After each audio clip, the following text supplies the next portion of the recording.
Now, first glance, man, that makes me look really smart. Filling up that 12% is going to end with $3.4 million more. But like I said, this is a little misleading. So you're 55 and you just retired and you have $1.7 million in pre-tax retirement accounts, $2.2 million total in retirement savings. And you want to know, should I be doing Roth conversions and how will I be affected? How will my health insurance premiums be affected if I do those conversions? Hi, I'm Scott Reinhardt, and today we're going to do a financial planning process and analysis on whether or not this hypothetical situation, a 55-year-old with over 10 years until they hit Medicare age of 65, should they be doing Roth conversions? Should they prioritize that? Or should they prioritize keeping income low so that they can maximize their ACA premium tax credit? So let's dive right in. All right, so Leslie and Ben Nope, they want to know, should I be doing Roth conversions with my $1.7 million in pre-tax retirement accounts? So Leslie's 55, Ben is 55. They have $100,000 in a joint checking account.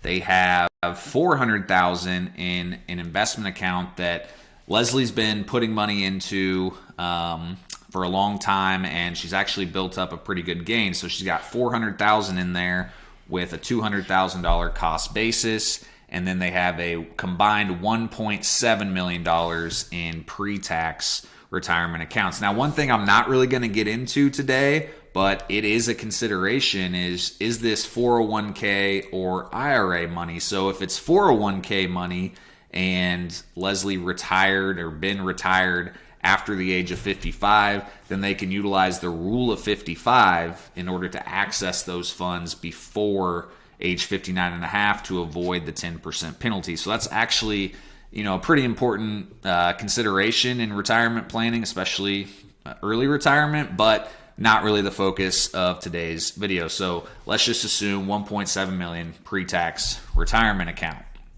Leslie and Ben, their goals and objectives, they are retired at 55 and they do not want to go back to work, all right? This isn't a situation where they left jobs that they just really hated and they're willing to go work somewhere else. No, they're retiring because they think they have enough and they want to stay retired. They need a distribution plan. They want to be tax efficient, and specifically they said, should we convert pre-tax to Roth? They've determined that they're going to need $8,000 a month in non-health insurance expenses. All right, so about $96,000 a year, not including health insurance premiums. And they've also assumed on top of that $2,000 a month in health insurance until Medicare kicks in, but haven't actually dug into what those actual costs are going to be yet.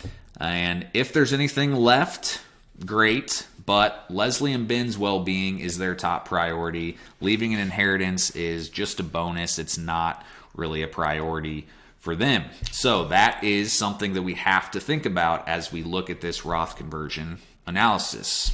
All right, let's jump over to Right Capital where we're going to do the analysis. So if I come over here to the retirement analysis, now here's the Monte Carlo analysis, which, Monte Carlo, lots of opinions on it. It just gives us a quick little idea of how a change will affect directionally the potential success of the plan. But right now, both of these two scenarios look the same. Now, the current plan, if we look at that, so in 2023, here they are, age 55. Their total expenses are $120,000. That's $96,000 in living expenses, $24,000 in healthcare, and that is coming out of the taxable accounts. Okay, so they're not touching the 401k in this current plan until they hit 2027, age 59. All right.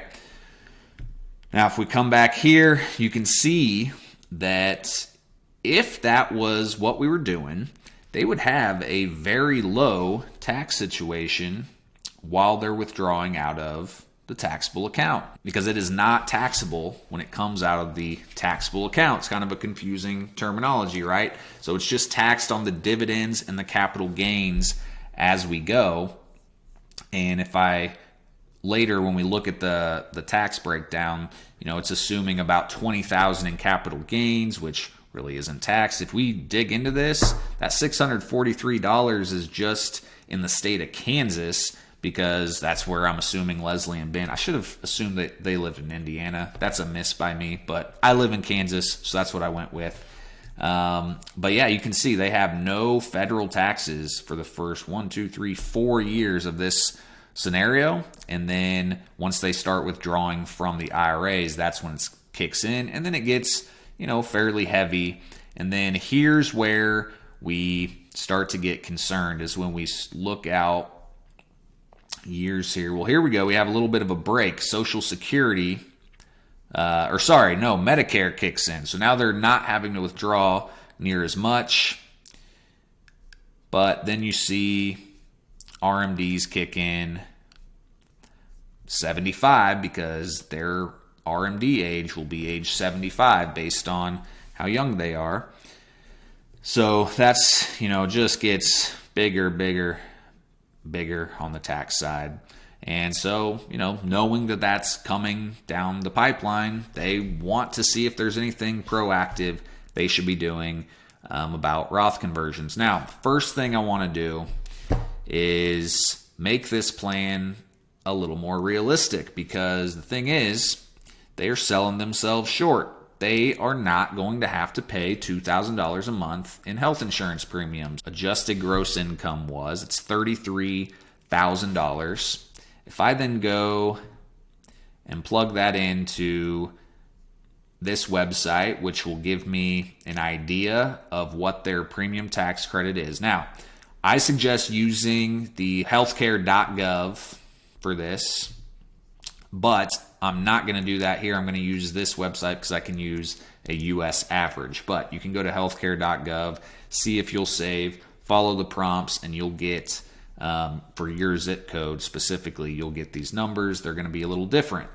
But for the U.S. average, we can get an idea of what the tax credit they'll be getting based on this amount of AGI. So if I submit that, $1,500 and $51 a month in premium tax credit. That's pretty good. And they weren't counting on that. So if I come in here and I just move their monthly here from $2,000 a month to, let's go, $450 a month, what does that do to their probability of success? Helps a lot. And their ending projected balance is $4 million. By the way, this is assuming that they both live until age 90, which obviously it's a very neat and clean scenario. So this is kind of the new baseline for me, is 86% probability of success with an ending of $4 million. So I'm going to go ahead and make that change, move that to no conversions. Now let's dig in to whether or not it would make sense to do Roth conversions. All right, so here we go. Now what this chart's showing, I don't love, just so you know, I don't love what's going to happen right here. It's going to take credit for inflation and investment gains and things like that. I'm going to take you to another page to show you the actual tax savings. But this is just showing what the taxable income would look like if we don't do Roth conversions. Okay, we have very, very low income those first few years while we're just pulling money out of the taxable account. Basically, no taxable income because we have the deductions of about $27,000 a year. But then it pops up, and we're filling up basically the 12% tax bracket all along, and then boom, RMDs pop in, and it just kind of gets bigger and bigger and bigger from there. So now if I come in and I say, well, let's look and see what does it look like if we fill up right here, we fill up the 12% bracket just for a few years, And then, maybe it's going to fill up a little bit down there. So let's do that. Okay. Now, first glance, man, that makes me look really smart. Filling up that 12% is going to end with $3.4 million more. But like I said, this is a little misleading. So now I want to go to this comparison here, and we're going to look at the federal tax paid. Okay, so without doing Roth conversions, it's projecting that through age 90, Leslie and Ben are going to pay $1.2 million in federal taxes. By doing the Roth conversion strategy here, they're only going to pay $755,000 in total federal taxes.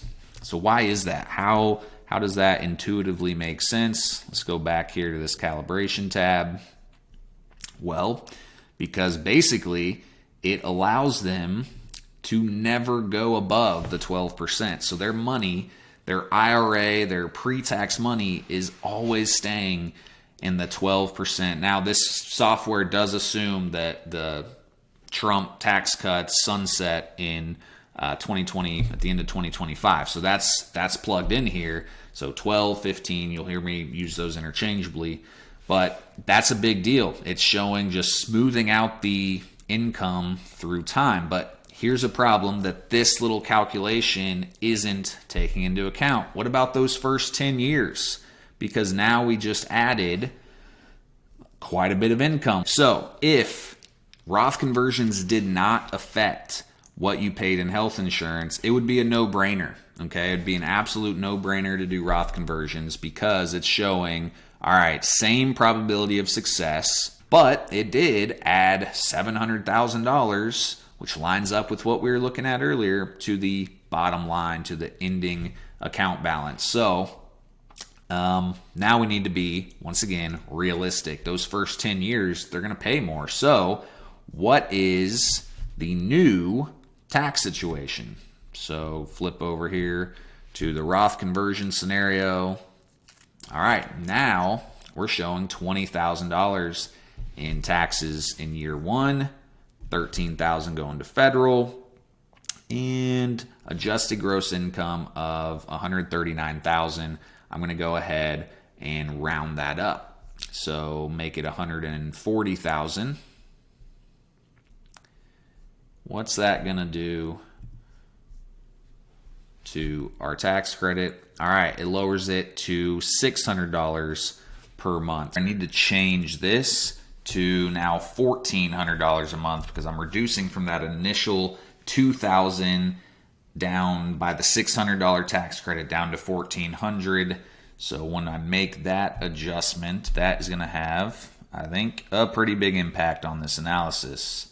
And yes, it did. So now all of a sudden our probability of success drops fairly significantly. We go down to 78%, down from 86% by not doing any conversions. Plus our ending assets are now down at 3.2 million. And if I come in here and we look at how long would it take doing Roth conversions, how long would it take to make sense?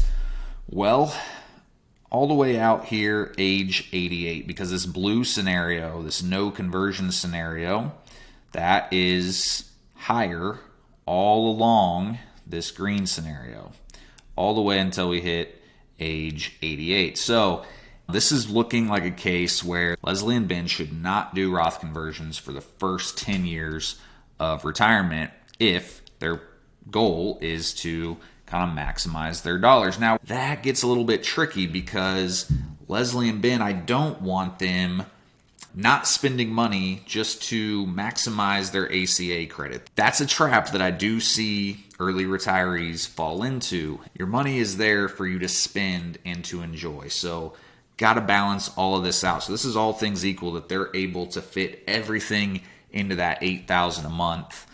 So I kind of like that. Hey, this looks like these first 10 years, they don't even need to worry about Roth conversions. All right, so deep breath. Let's try to summarize this in a neat and clean way. So for Leslie and Ben, when you look at these two scenarios, the convert scenario where they pay more in ACA premiums versus the no conversions for those first 10 years. The total taxes and expenses, so I lumped those two together just because I didn't want to confuse that, technically ACA premium tax credits would go under taxes. I just didn't want to confuse all that, so I combined them.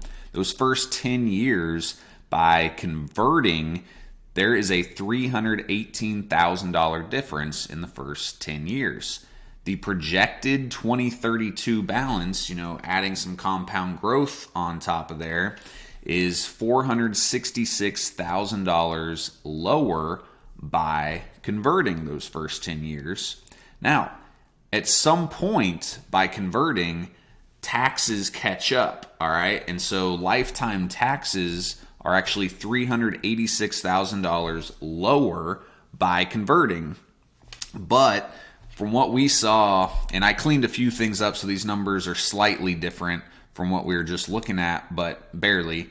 From what we saw, this $466,000 difference in the first 10 years of a 30-plus year plan just had a huge effect. I mean, we can see the break-even tax age was only 83, which maybe that's not too bad, but it took until age 87 that Leslie and Ben would come out ahead. That's the break-even age for their total assets. So it just, for Leslie and Ben, it takes a long time for converting those first 10 years, and then it also added a little bit of, I'm going to call it risk to their plan by doing those conversions because they're pulling more out of their plan early on. They're almost creating a bit of a bear market for themselves early on. Now, this is just the beginning of an analysis that Leslie and Ben should be going through because there's so many different layers of complexity we could have added to this, right? So we could add, hey, do Leslie and Ben give to charity? Are there any strategies there? Could we do a donor advised fund to do some conversions? Could we contribute appreciated stock to help their tax situation even more? There's a lot that we could do for Leslie and Ben that we just need to layer on. So I kept the assumptions as simple as I could here and tried to just show you what the process is when we're evaluating whether conversions are a good or a bad idea while you are getting health insurance through Obamacare. All right, I hope you enjoyed this, and I'm going to be doing these every week for a while where I run through different scenarios to give you an idea of what a planning process should look like and what types of questions come up from trying to answer one very simple question.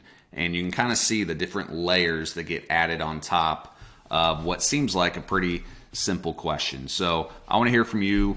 What scenarios would you like me to run, and how can I be helpful? So until next time, have a great rest of your day.